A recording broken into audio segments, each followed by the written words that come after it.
I would like to start the discussion by asking our presenters a few overarching questions before opening the floor to all of you. As you start thinking of the questions that you would like to ask, please remember the experience that we've had over the past 3 days and start thinking first about what you want to say and then about how you can put it as concisely as possible. So, thank you, all three of you, for these really fascinating and multifaceted presentations. I've been thinking about some of the overarching themes in all of them, and I would like to start with something that was mentioned by Nikolay Koposov in his talk right now, about the dialectic between universals and particulars. Going back to something that Diana Pinto mentioned yesterday, and which I think has a strong relevance for our discussion here. She said that in the 1990s there was a strong sense of urgency that we now need to particularize the memory of the Holocaust in Eastern Europe because it had been largely, not entirely, but largely suppressed under socialist regimes. And it was now important to put the memory of the ethnic experience of the destruction of European Jewry at the forefront. But that now maybe there is a moment when we need to start thinking about moving into a more universalistic memory. Maybe not moving back into it because it has to be different. But I would like to ask all of you how, in the cases that you discussed, you see this dialectic between particularism and universalism. Do you think that in the countries that you talked about, we're seeing a kind of pan-European trend of particularism replacing a more universal, more cosmopolitan memory idea? And if so, what might be the way out, or what might be the next stage in this development? What do we do now that we have, you know, these sort of polyporic, parasitic states taking over these ideas and subverting the universal potential in them? What do we do in cases from Lithuania to Serbia with, you know, the legacy of a kind of communist or socialist universalism that most people, for a variety of reasons, now no longer feel comfortable with and want to replace with a more particularistic reading? What do we do in a country like Russia that has never really bought into the kind of ethnic particularism of Second World War memory concerning the Shoah? Who wants to start?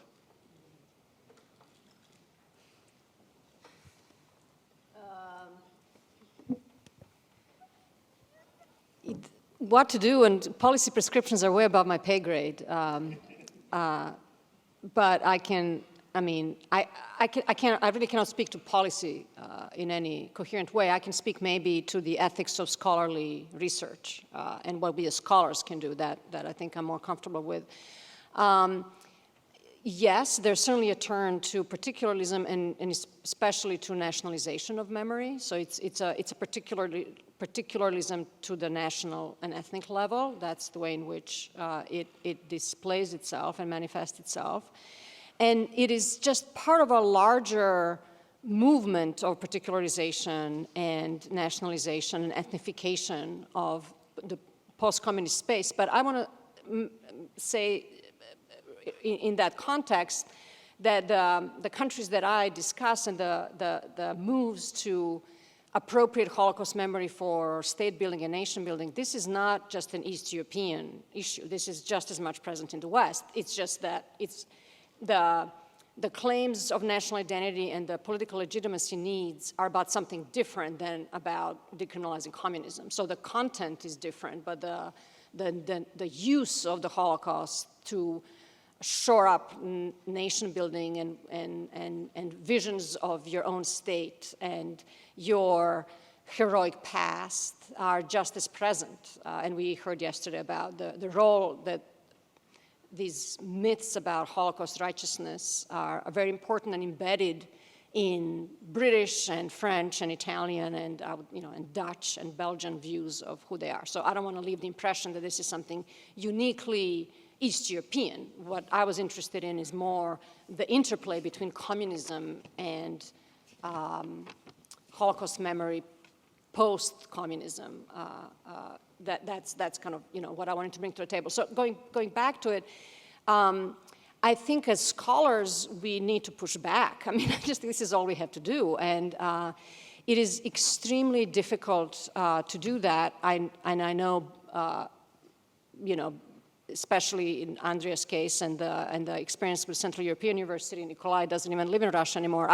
I've left Eastern Europe much before this, so my position is somewhat different. But it's extremely difficult to do this kind of work within the context of an illiberal state that it also has kind of a militant wing that wants to militarize in many ways memory politics. But I think the only thing we can do as scholars is to push back and present not just, I agree with Andrea, the truth of what happened. I don't think that's what we should really, that's not the pursuit. It's more the pursuit of context and also the pursuit of moral and ethical importance of dealing with the past, acknowledging responsibility, and rebuilding societies in a pluralistic way that accounts for diversity and is not built on a very exclusionary ethnic basis. Thank you very much for this question. I think it has got several layers how to respond to this. One is that the participation of academics in the state, right? So who are in the IHRA delegation of this particular state, and what do they represent there, and what do they accept? And if you look at the this example, which was already mentioned, which is the Holocaust Memorial Year in Hungary. That was the year when Hungary was the president of the IHRA, and it got away pretty easily with everything, what you have heard from Jelena. So this is the case of collaboration and silencing inside the international institutions, which are expected to safeguard certain values. The next level is this European memory framework, which was already mentioned. And from the end of the 1990s, we see that this history of communism and this history of European remembrance network, which has been set up partly to accommodate the so-called New Europe, to use George Bush's favorite term, which is somehow to integrate the kind of dark legacy of communism to the European framework, which was very much promoted by the conservative Polish and the Baltic states. I mean, this framework is fantastically efficient. They have got lots of money, lots of conferences, and it actually shows that the memory of the communism and the memory of the Holocaust is somehow not, connected to each other, and that's what we heard in this previous talk. The third level is related to the disciplinary problems, right? So historians, sociologists, museologists, whatever, they are not necessarily talking to each other. And I personally find the most inspiring that literature, which is about these unashamed citizens and trying to understand, the return to rhymes, for example, this book. So I mean, those which are actually trying to understand the foundational, structural root causes of this illiberal term and the unashamed citizens. And the fourth level is that what academics working in neoliberal academia can do or cannot do, right? So can we be a part of policy discussions? Shall we do NGOs, found NGOs? Shall we do podcasts? The answer is you should not, but I'm actually doing it, right? And the question is, that how much time you can actually budget in certain moment of your career to do things what you cannot put in your academic report. And this is also a question for everybody in the room, namely that how much you can actually polyporize the neoliberal academia in order that it should serve your own purpose. And my suggestion is that be smart and use it. Thank you.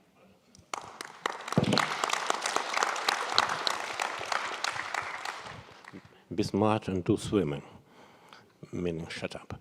This is the best way of behaving oneself in the neoliberal and not in populist academia of today, I'm afraid.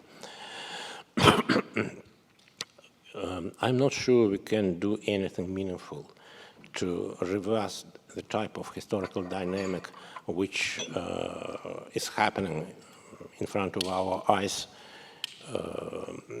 Basically, I think that this historicization of Western mind has begun in the 18th century and is going on until now, but at a certain stage of the development of this historicization of Western mind, it has produced a balance between universal claims and the understanding that many things in this world make sense only if they are considered historical in their historical development. But then this line of development went farther and farther and farther, and during the last 50 years or so, it has produced a shift towards particularism. And one of the things I could think about with regard to what theoretically, I'm not sure that empirically it would be possible, but theoretically it could be done, is to stop being ashamed of the West. Once again, democracy is the worst system, political system, with the exception of all others, and Western experience is the worst historical experience, with the exception, I'm afraid, of not necessarily all, but many other experiences. And universalism is now very typically associated with Western imperialism, hegemony, and stuff like that. And this is the logic which I personally don't share at all. And I think that insisting on the universal importance of Western experience is what we as intellectuals could do and should do, but once again we function in academic frameworks which do not necessarily encourage us to do so very often. For example, I'm speaking here in Germany, I'm not sure I would dare to say the same thing in the United States. Thank you very much. So you just said that we should stop being ashamed of the West, and Jelena said earlier that what she talked about and what we're all talking about is not a phenomenon that's limited to Central and Eastern Europe. But the second question I would like to ask all of you has to do with the responsibility of the West for some of the phenomena that we're seeing in our region, right? So, Andrea, you said that some of these Hungarian textbooks are actually being funded by EU taxpayers. And I would maybe put it to all of you as a hypothesis that there is, in a sense, a co-responsibility of some Western actors for all of this, in that the supposedly cosmopolitan form of Holocaust memory that emerged in the 1980s was actually in many ways self-centered, right? And I think this certainly applies to something like the Historikerstreit that we had in West Germany, which ultimately was not really about trying to understand the history of the Holocaust in all its complexity and all its geographical diversity. It was more about establishing a certain comparatively limited image of what the Holocaust was about, centered on concentration and extermination camps, on Auschwitz, on Anne Frank and people killed in kind of intelligible Western settings. And one of the upshots of that is that many people in West European and North American memory debates really have no clue about the history of the Holocaust in Eastern Europe, which is why they find it very, very difficult to respond in really meaningful ways to what is happening in memory politics in Lithuania, in Russia, in Hungary, in Serbia, because they don't really know the historical minutiae, and they don't really understand the difference between, I don't know, people being exterminated, people being burned alive, and people being sent to camps. So they're, in a sense, I mean, to put it maybe bluntly, in a sense they're clueless, which means that having relatively clear-cut formulae which people can just pay lip service to. We have published so many books about the Holocaust in our country. We have mentioned the Holocaust so many times in our textbooks. We have built so many memorials. Is enough for a lot of people, among Western observers, who say, okay, they're ticking all the right boxes, they're doing enough about the Holocaust, that's all we need from them. And then they're not interested. And the Serbian sociologist Lea David has written a whole book about the kind of the negative impact that this might have in giving free rein to nationalist politicians to then, once they've ticked the boxes, do whatever they want in their country. So I'd like to hear from all of you about what you think about the extent and maybe the content of the Western share of responsibility for the particularly extreme phenomena that we're seeing in Central and Eastern Europe. Yeah, I can speak to this quite directly, actually. I see there are a couple of layers of Western responsibility for the phenomena that we described. The first is the role of the EU, and I think all of us mentioned that, especially Andrea and myself mentioned this quite directly, in putting forward a framework of Holocaust remembrance that focuses on two totalitarianisms and institutes a very specific narrative about the 20th century that rewards these kinds of policies. So it's not a coincidence that, as you talked about, Andrea, a lot of this is done with EU money, and it's not a coincidence that the IRA, or IHRA, I also call it IHRA, but IRA Association has given such blanket and unquestioning support of very questionable practices like those in Hungary. But it's also that the problem is that the EU itself is, has always been an idea without, without a viable political structure for countries once they get into the EU. And so the EU itself has been very open to pressures from a lot of these right-wing actors who moved together, for example, in the European Parliament and the European People's Party to push together very, very right-wing policies using East European right-wing governments also as cover. So this serves both kind of the West European right-wing and the East European right-wing to reshape a little bit how we understand the history of the 20th century and to position communism on the same path. And I have written much more about this and the kind of just the linguistic sleight of hand to use, crimes of communism and not crimes of Stalinism to flatten the entire history of communism and reduce it to the gulag, to not really differentiate between different experiences and varieties of communism across Europe. Yugoslav communism was very different. Communism in the 80s was very different than communism in the 30s, but you wouldn't know that from any of the EU resolutions that blanket this and position communism to be the same as fascism. And one other brief thing I'll say is the role also that Germany plays in this, especially in terms of German memory politics. I had a very strange experience once with IRA institution, where I was invited to talk about collaboration and rehabilitation of collaborators in Eastern Europe, which is a topic that I know something about. And the German representatives were incredibly unimpressed and slightly irritated with me, which is just my life. That's not particularly unusual. But they were particularly irritated with this idea that we should talk about East European collaborators when we all know the role is Germany's and the burden is Germany's to bear.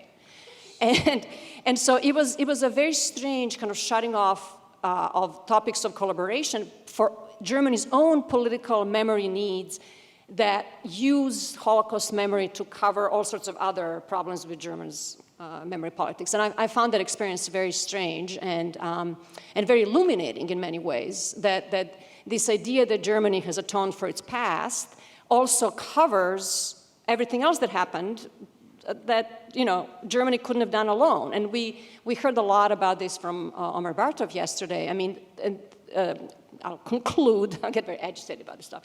I'll conclude, Mischa, with your question about, does this have to do with the lack of understanding of how the Holocaust played out and the idea that the Holocaust was Auschwitz and not, the fact that, half of the victims at least were killed in other ways. It does relate to that, but it also relates to a lack of understanding that in the East European context, the depth and pervasiveness of collaboration, complicity, and also direct perpetration is at a different level than it is in Western Europe. There was collaboration everywhere, but direct killing was a quite frequent, direct killing by locals, I mean, was something that is still, I think, a taboo in historiographies of the region, and I think that translates into a lack of understanding of how the Holocaust actually played out from the Western perspective. Thank you. This is a really important question, and let me give two examples which are from very different directions. The one is the meta level and the other is the micro level. The meta level is that it's pretty obvious that whole Europe has a problem. Just if you think about the quote of how the Universal Charter of Human Rights starts in the European context, reunited after bitter experiences, end quote. And this bitter experience, which is in the Charter, is a euphemism for the Holocaust, colonialism, imperialism, genocide, forced resettlement, whatever. So if the European, and that's the basis, bitter experience. So in the European context, there is this kind of tendency of not to name things what they are, but to create a meta-language. And this creates a simulacrum of what actually has happened or what actually the real issues are. So I believe that we don't really need to be surprised at a certain point that hit us back, because the simulacrum, which is like in the Gulliver's Travels, it's floating above the ground, is hitting the ground. And this is the moment, I think, when it hits the ground because of the financial crisis, because of the so-called migration crisis, because of the COVID, because of the war. And then, I'm a person glass half full. This is the moment, hic Rhodus, hic salta, we can say something interesting and make the difference. So, I really despise this kind of gloomy, hopeless, depressed narrative. So try to think this as an opportunity. So, and then comes the micro response, that, this Western responsibility. I believe that it is prompting us to believe that the solution is somewhere else. And if somebody else will be changing, then our situation will be better. And I mentioned in my talk the self-censorship of the historians, and I just would like to use this moment to explain one story that with my former students, we did a conference about the Holocaust memory and Holocaust research in Hungary, which was the first one for a long, long time. And we hope to publish it in the Hungarian Historical Journal, which was published in 1867. And for these colleagues, this was really important because that's the real journal. Yeah? And then I wrote the introduction. Guess what? These young colleagues were called saying that this will be published without my introduction. And they themselves organized themselves saying that they are withdrawing their publication if my introduction is not there. And I was deeply moved by this, because for me, who is an exile living in the gemütlich Austria, this is, one in the row of so many conflicts I have. But for them, this was a question of life and death, because they are living in Hungary. So I would say that, there are hopeful signs, but these hopeful signs are very micro signs, and they all based on authenticity and real personal connections. So if we really want to move away from, of course the West is, the so-called West, the European Union is financing this horrible regime because they need the internalized other to point out, look, this Orban is horrible. Look how this orientalized other is really very useful in order to, but we are good ones. We are good ones.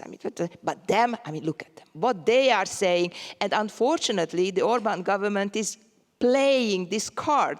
They are those, as I said, the laboratory. Everything is basically tested and played out there, from the taxing the banks up to the emptying of the Holocaust narrative. So on the one hand, there is a responsibility. On the other hand, my suggestion is to think about resistance strategies. And it's fine that we are, this tick the box. We all know this. But how to move forward?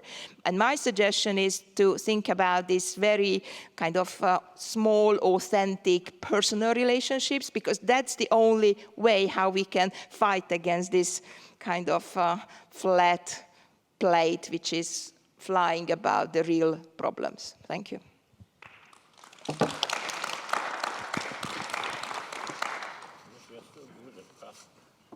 You're so good at asking difficult questions. Now, just a very fragmentary answer. On the level of what historians can do, or scholars and other disciplines, we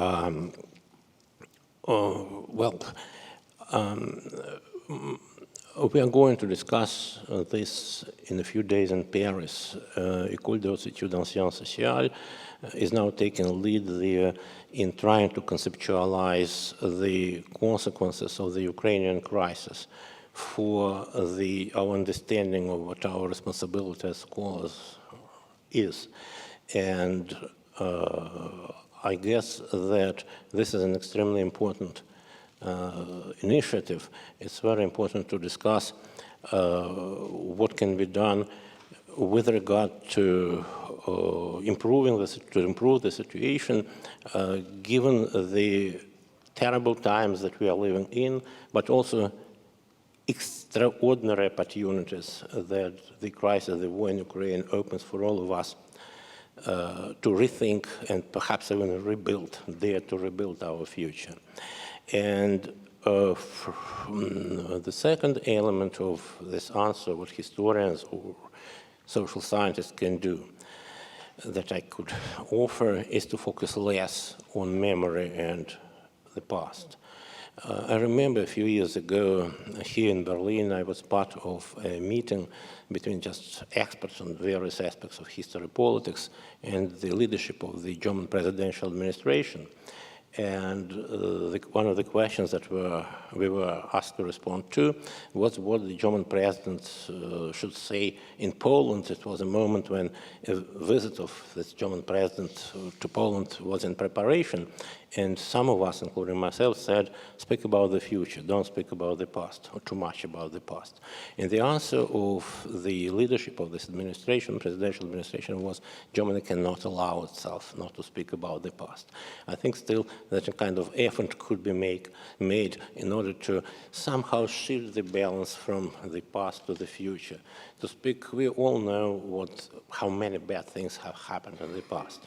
And the third element of answer would be, there is a kind of widely shared belief that history is too important a thing to be left to historians. I think that history is really important, but it should be left to historians. The less politicians would intervene with history, with memory politics and stuff like that, the better it would be.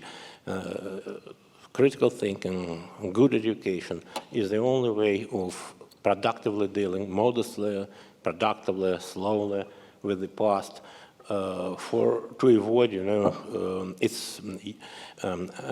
the increasing use of its potential as a mobilization tool for nationalistic and populist movements. And the final thing that I would like to mention here is even more, obviously concerned with the general politics level. I think that the best way Western governments can take in order to improve the politics of memory is to destroy Putin, send more and more good weapons to Ukraine. Ukraine, once again, is now a place where, and I'm really not exaggerating, at least I'm not exaggerating what I think about that, where the future of the world can be made. A new future of the world. It's a country with a very difficult history, with a very, very, very problematic past, including with regard to the Holocaust, one of the worst places for the Jews to live was Ukraine in 1941 and the same. And of course, this Ukrainian nationalist movement or national liberation movement has largely drawn on the resentment of the experience, on the ideology of Ukrainian nationalism. I think that now what is happening in Ukraine is that the tragic and heroic situation in which Ukraine has found itself in these last months is very, very intensively curing Ukrainian tradition, Ukrainian consciousness from these bad things of the past. I think that if we all help Ukraine sufficiently, and we all try to contribute to defeat Putin, that would be the best way to try rethinking in Ukraine first and then elsewhere how a modern nation, a more liberal democracy can be built in the country with all those tough experiences of the past. Thank you. Thank you very much for these words, which I can fully second, and I'd like to just spare a few words for the amazing Ukrainian colleagues that I'm in touch with every day who, despite being under occupation in a country that has been invaded by a superpower, are making such incredible intellectual contributions to all of these debates and actually engaging in historical, sociological research on all of these topics that, I just really have no words to express my admiration. But I would like to shut up and open the discussion to all of you. So as before, please line up behind one of the two microphones. And just as a reminder, if you start your question with a long autobiographical preamble, or if I ask you to be short and then you say, okay, I have 3 short questions, then I will interrupt you. So I think Mario Kessler was first. Thank you very much for all the panelists for a moving presentation. My question will be short. Yesterday, Gilbert Ashkar mentioned Abraham Leon as an independent socialist Trotskyist activist who was one of the first during the Second World War to put the Holocaust, of which he was a victim, in historical perspective. I remember some names which are important for the history of Eastern European communism. Certainly Leo Trotsky.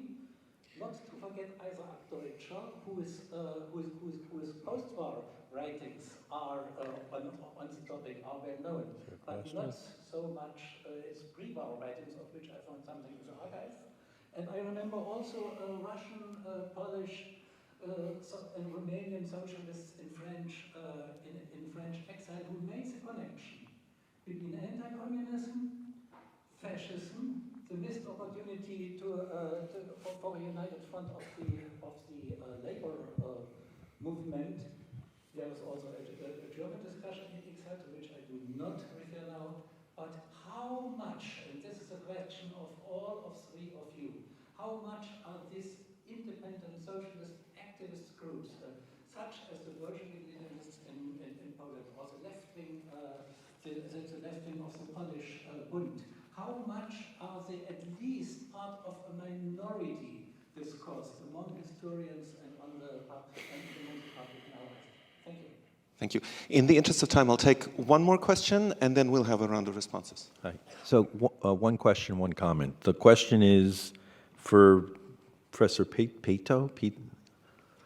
Can you elaborate on the Hannah Senesh photograph and what that's all? I have my thoughts about it, but I'm curious what exactly you meant by showing us that photograph and what the issue is.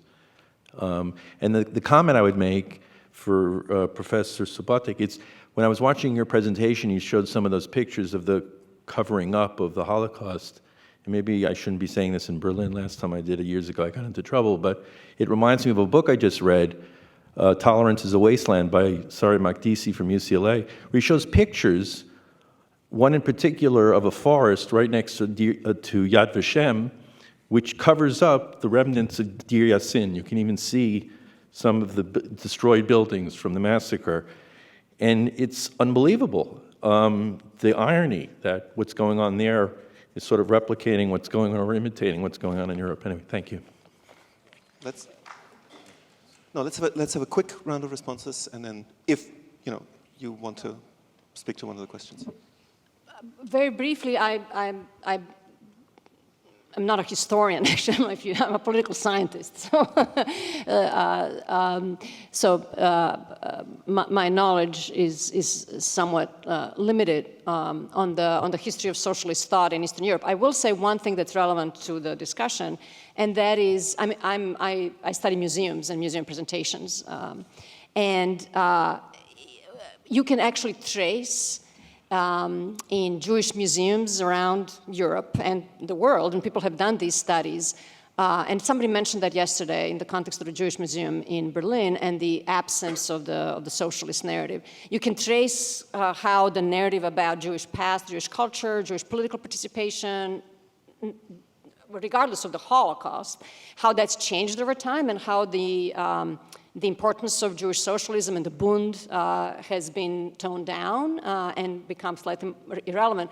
Other than in the Jewish Historical Museum in Belgrade, Serbia, which is my hometown, that is, for reasons of budgetary, complete financial lack of money, has remained unreformed since the 50s. So it's all about the Bund, and it's all about socialism, and it's all about, communist parties. And so it's going back in time, and it's really quite remarkable. It's a completely different presentation than it is if you would go to a, contemporary Jewish Historical Museum. And they keep wanting to renovate it, and everybody's saying, no, keep it. You're the only one of its kind.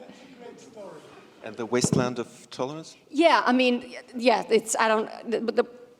yes, we heard yesterday a lot about that. And I want to make sure that the images that I've displayed and the narrative that I weaved here is not only relevant for Eastern Europe. And we can make similar arguments and visual representation of repurposing of the Holocaust to cover up other kinds of, and people have called this screen memory, for example, where one memory is used to cover the memory of a different kind of past. Certainly in the case of Israel, that has its own, as we heard much about yesterday, own ways of appropriating Holocaust memory for its contemporary state-building purposes.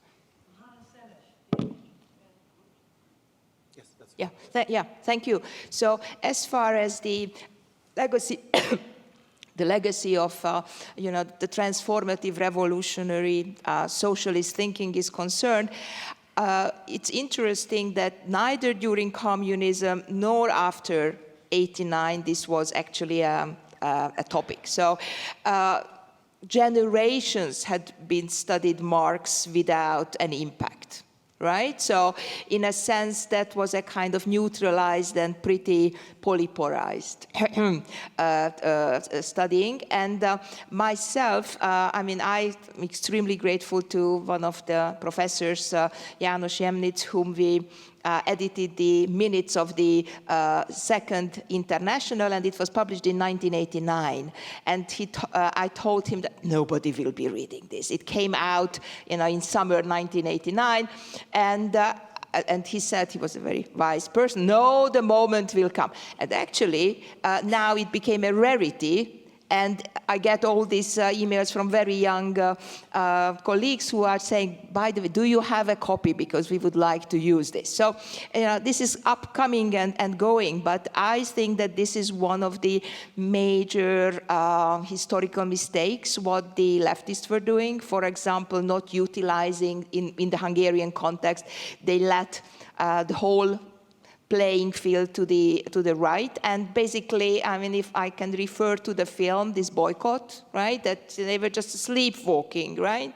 Like this democratic representative who just voted. Why not? So in a sense, this and Georg Lukács, for example, now when they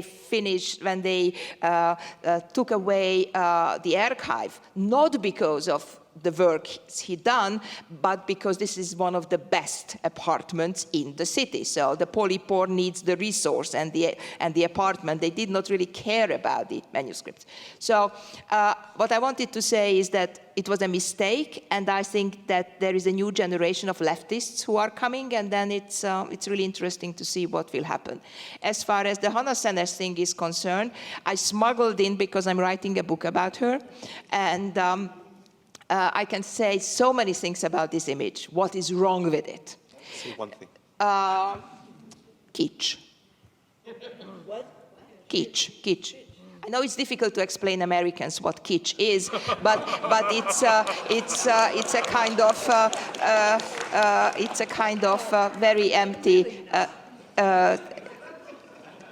empty kind of representation, which has got, nothing to do with this particular historical context, and especially, the story that they plan to put this up on a kind of housing estate which has got nothing to do with anything, this kind of delocalized memory politics. I think this is, something which I trouble, and please watch out for the book, it's coming. I can think of some really good American writings on kitsch, actually. But Nikolay, would you like to? No, okay. I think I'm seeing Philip Gorski behind the microphone. Great panel. My question is about the degree to which a conservative form of Cold War liberalism may, in fact, and its reception in Eastern Europe, may, in fact, be one of the important roots of this hijacking of Holocaust memory, which allows nationalism rather than liberalism to be positioned as the obvious alternative to communism. And just let me give one very quick historical example to give you a sense of what I mean by this. So in conservative Cold War liberalism in the United States, the central category was totalitarianism, but always with an emphasis on the communist side, because this was, in fact, the one that was most conducive to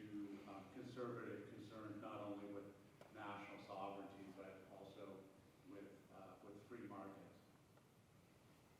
Thank you. Diana? My question is future-oriented, but linked to the past. And I'm very curious to know, because I'm not part of Eastern Europe, how you would deal with the following. There, in the rear view mirror of the past, there's always a blind spot.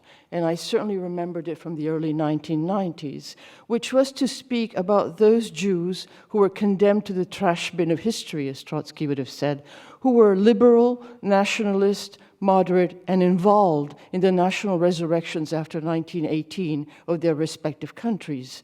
Can such a moment be used in a positive manner in a future return to, strangely, universalism inside nationalism? In other words, can the Poles be made to understand that there were Jews at Katyn? The officers, mainly doctors, but anyway, not cavalrymen, but doctors, Jewish doctors or Jews buried in Katyn.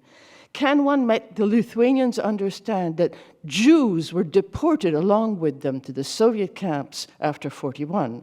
What about the small museum in Riga, where you had an actual little corner, forgotten by everybody, in which you had the Latvian patriots who were trying to want to rebuild after 1918, a democratic, pluralist Latvia?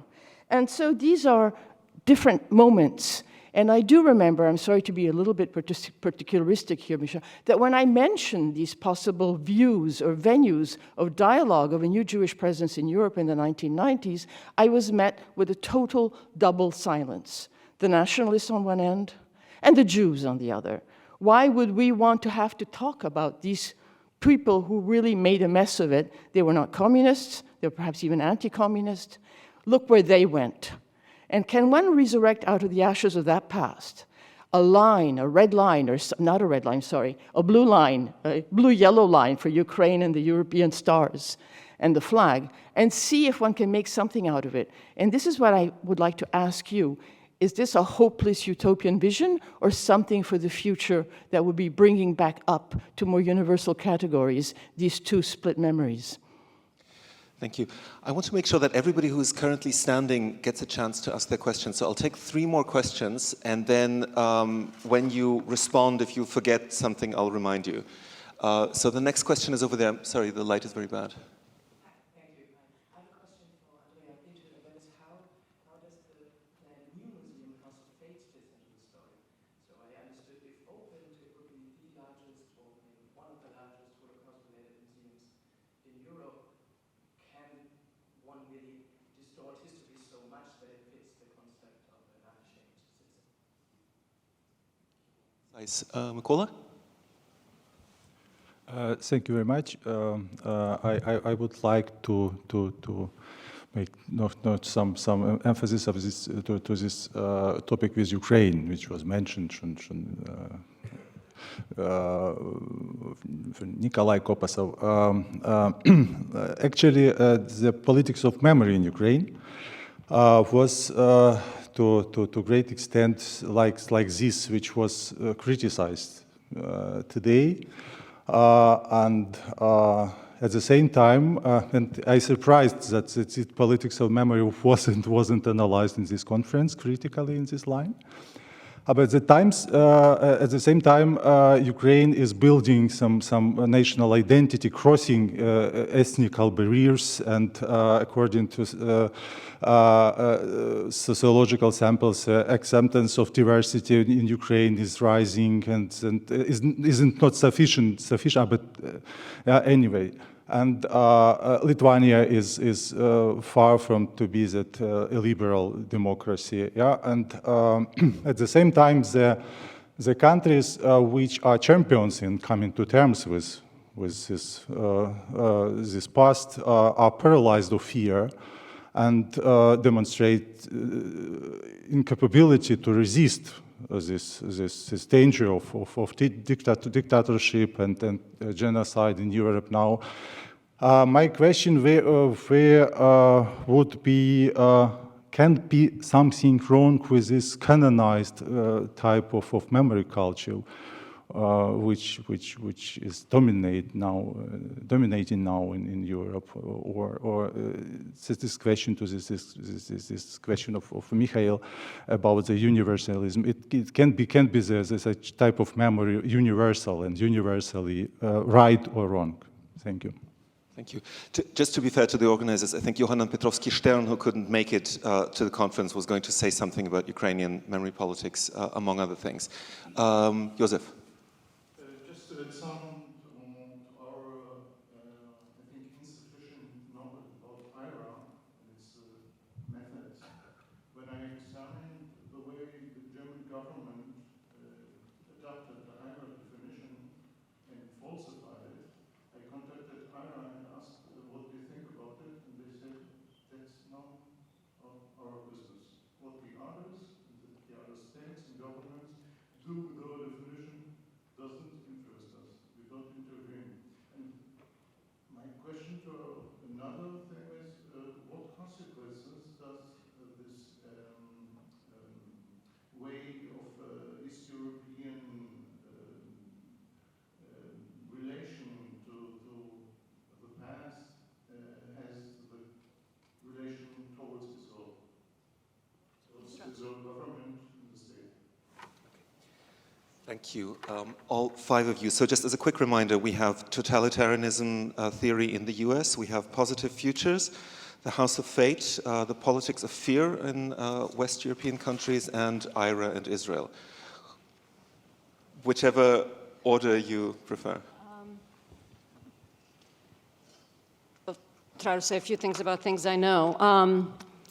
So the Cold War, that's a very interesting, that's a very astute point. Certainly, I think the cognitive understanding of the world that was, a Cold War context influenced the Western understanding of the nature of the communist regimes. And you're absolutely right that it was within the context of totalitarianism, which made the Cold War sustainable because you're fighting a totalitarian regime. If everything's okay, there's no war. So I certainly think that understanding that communism is totalitarian, and as I said earlier, the complete flattening of communisms everywhere and also in all periods as being totalitarian, which is, historically inaccurate, has influenced these contemporary arguments about two totalitarianisms. So I certainly think that's the case. I also think, and this gets a little bit into the Ukraine, bleeds a little bit into the Ukraine territory, so I'll leave that more to Nikolay, but I certainly think, Nikolay mentioned this, there's this tension which is going to probably disappear now with Russia's invasion of Ukraine. These little petty things kind of don't matter anymore in the larger scheme of things. But certainly there was a tension in a lot of the historiographies of the Holocaust in Eastern European states, especially the Baltics, and the so-called Western or cosmopolitan narrative of the Holocaust, where a mention of local collaborators, local Nazi supporters, direct perpetrators, like the Ukrainian units that participated in the Holocaust, has been always met, certainly the case in the Baltics, always met with a very strong kind of Cold Warian pushback that this is what Russia says, so it cannot possibly be true.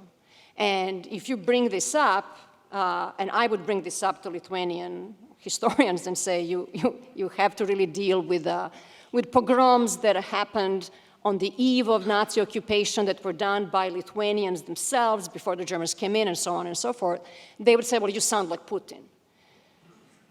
So, so that kind of shuts down the debate, you want to sound like Putin, but there's always this tension in who presents a certain narrative for their political purpose and how that ends up shutting up debate. And I think this is the Ukrainian war is going to blow this out. It's clear that nobody's going to sound like Putin, but a real understanding of the mechanisms of killing and the mechanisms of local participation is very important for those societies themselves, not for whatever Putin says, who cares, but for those societies themselves and for their own rebuilding those bridges that, Diana, you talk about. I think that's very important, and I'm probably slightly more pessimistic than you are, simply because I think there's so much resistance in a lot of these countries from unashamed citizens to admit that horrible things were done in their name and to remove their own vision of themselves for the pedestal of heroism. It's so embedded in their own identity. They're righteous among the nations. Everybody saved everybody in Poland, and everybody saved everybody, in Serbia, and everybody saved Anna Frank was in everybody's attic, and everybody in France was in resistance. And it's I think these things are so embedded in national identities that they're kind of hard to disentangle. I'm going to pause, and if I missed something, I'll come back. Thank you. You are very right. They are difficult to disentangle, but there will be some historical moments when it must be a necessity. And I believe that this moment is coming, and that everybody and every individual and every community will be tested soon. How we are reacting to certain forms of crisis, and as far as the issue of conservative liberalism is concerned, I think that there is this revival of reading the 1960s ordo-liberalist authors, and I think that's where we might find some inspiration. I'm not 100% sure I understand what I'm reading, but I like some of the ideas and find them inspiring, because the inclusion of ethics into everyday practices and everyday interactions and business interactions on a very different layer than having an institution telling you what you should think and what you should not be thinking. I think that's the way forward. And we have this group of, led by Christian Jörges, whom I really appreciate. And from the end of the early 2000, we have been, trying to think critically about, the crisis, which she knew is coming, and how to move beyond this. As far as the House of Faith is concerned, this is like Yeti. Everybody, believes it exists, but nobody saw it. So, I cannot really comment on this because I haven't read the script. Nobody in the Hungarian context and those who know anything about the Hungarian Holocaust research had seen it or read it. This is a kind of project which is parachuted to Hungary, saying that the Hungarian researchers and the community are unable to come up with their own narrative, so here is it. And I think this also has a wider implication, namely that who are those who are participating in this particular project and how much money they get for it.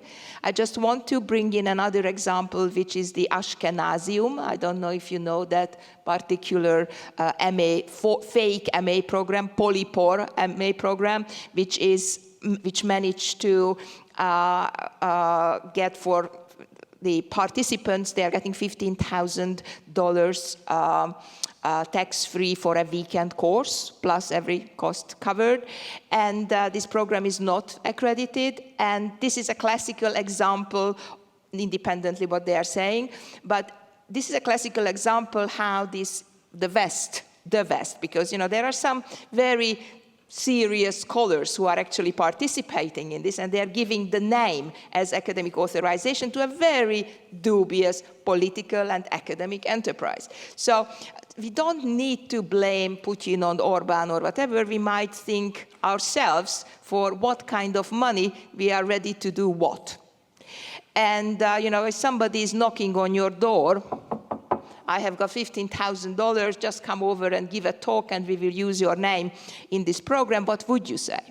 And when I'm speaking about these micro decisions, this sounds like a micro decision, but it's a very big decision, I think. And, I don't think that we can expect people to be heroes, but at least, think twice before they are accepting the toxic money.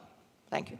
So we're now encroaching on the lunch break, but there are at least 3 still open questions. Diana's question about positive futures, Mykola's about fear, and Josef's question about IRA and Israel.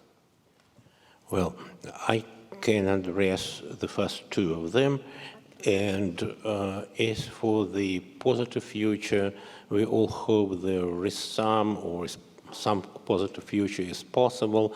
I do not see serious signs of this possible future taking shape already now.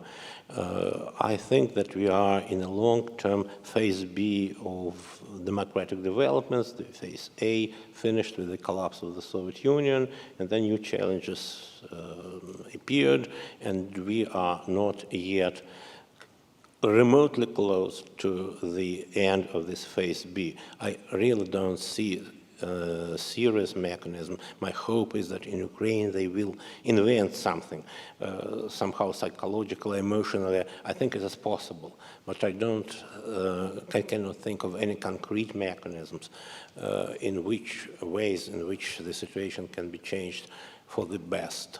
And part of an important share of responsibility for that, I think, goes to academia.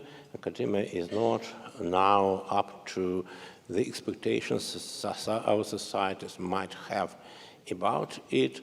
And speaking about, my own discipline, which is history, it has become, banal to say that history is in a deep, deep, deep crisis. And this crisis, which began somewhere in the 1980s or so, with the rise of memory, by the way, is largely due to the disintegration of the universal history, global history, whatever you call it, and the fragmentation of historical discourse, when the historian's attention and the organization, the structures of historian's profession, historical profession, are organized in such a way as to focus on minor, very carefully elaborated aspects of the historical process without having any kind of large theories which would allow us to relate those particular experiences to larger, including future-oriented projects. And that would be my response to Diana's question. Of course, and the previously asked question about the socialist, history of left-wing socialist groups and so on. It's important to study all those things without any doubt. What we are lacking now is capacity to relate them to those great lines of historical development, and we often transform that in symbols that we can use politically, interpret politically now, but not really to integrate them into any global scheme of things. And fear. Fear, yeah. I'm not sure whether all of us, all of you have had the chance to see this Ukrainian caricature. Macron is, dressed in a T-shirt, and he is not shaved, and he writes to Zelensky, listen, Zelensky, I own now your kind of T-shirt, and I don't shave myself. Zelensky answers, so, and I'm still afraid of Putin. And I'm still afraid of Putin here. And of course, fear is a very predominant reaction here in the West of the Ukrainian crisis. And by the way, I fully share this fear. It's really awful to think about what potentially might happen. Yet I think and this fear is, of course, not specifically due to this any kind of politics of history, or at least not very closely linked to that. It can have a lot to do, however, with a kind of broader mindset, with the idea that nothing bad, really bad, can happen. And when really nasty things take shape around, we simply don't know. We are not prepared to react to those things. And this is precisely why I'm saying that some great lines of historical development, we have not sufficiently focused on them. We all live in a world which has, come to its goal in a happy society, which can expand into the future as it is now, with perhaps some possible minor, changes for the best, ideally. But by and large, we have no project for the future, and that is why we have no intellectual means to foresee alternative projects of the future, which are indeed taking shape all around. We've just got, accustomed to speak about, the West and the rest, and who is speaking now on behalf of the rest? China, India, Putin, isn't it enough? Yeah, once again, to return back to my previous point, we have to be proud of the West, we have to be conscious of our faults, we have to be very critical of many, many aspects of our experience, but there is no historical experiences comparable to the West in terms of its historical, of justifying some optimism about the future. Thank you. And Jelena wants to say something about the Israel. Very briefly, so that we don't leave the Israel question unanswered. I think that Israel serves as a cover for a lot of these practices that we described. For its own foreign policy reasons. Israel cares much more about who votes in the UN for Palestinian statehood than what kind of a museum is open in Vilnius. And this has always been the case, and those governments know this. I mean, previous Israeli government, Bibi Netanyahu's government, notoriously was very friendly with, people like Viktor Orban and many others who clearly have problematic views of Jews and the Holocaust and all of that.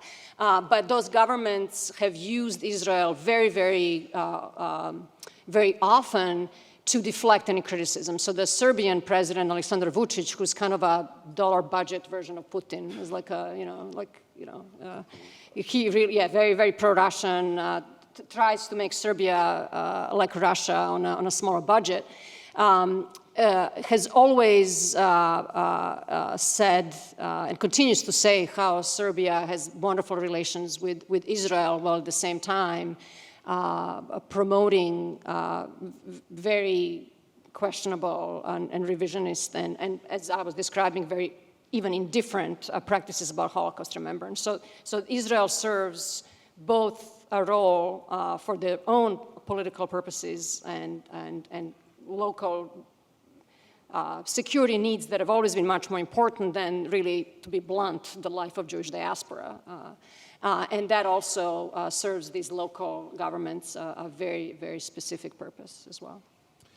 Thank you. Before you all start clapping, we will reconvene here for the next session at 2:15 sharp. Please note that even though the session as a whole will be in English, the first presentation will be in German. So if your German is less than perfect, you can either use the lunch hour to brush up on it, or you can remember to get a headset before we start again. Having said that, I would like to thank once again Nikolay, Andrea, and Jelena for their amazing presentations and for the discussion.